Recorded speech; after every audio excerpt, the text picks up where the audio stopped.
Lambot ng baling-balunan guys, oh.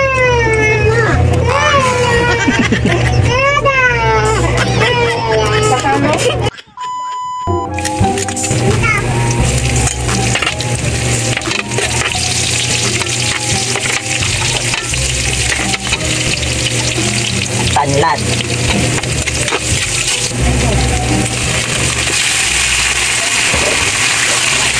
Hirap haluin, gumagalaw yung kawali. Kuha tayo ng malinis na basahan.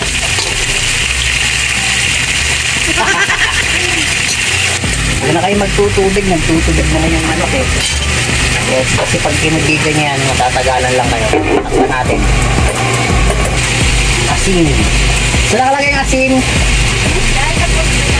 Alam ko. Tapos na sili. Kulang to, dalawa lang to eh. Kung dagdag ko pa ng dalawa.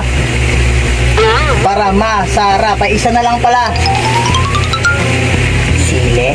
Isa, dalawa, tatlo. O diba? Pagtubig siya. Hindi na kailangan laki ng tubig yan. Okay, lagyan natin yung gata.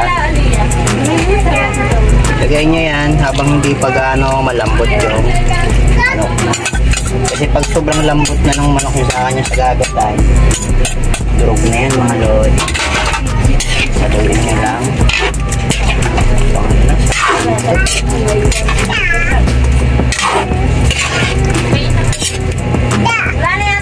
Pwede siya takpan. Ay, ayoko na yan. Yung silang pa?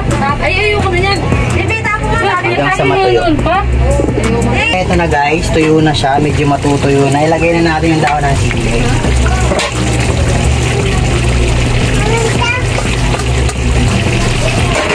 Kasama na yung gagamba dyan guys.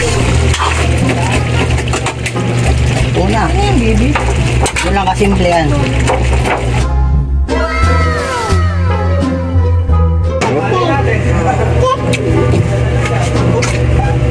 Tayo.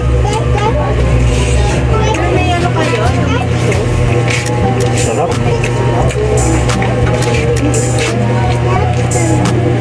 Yeah.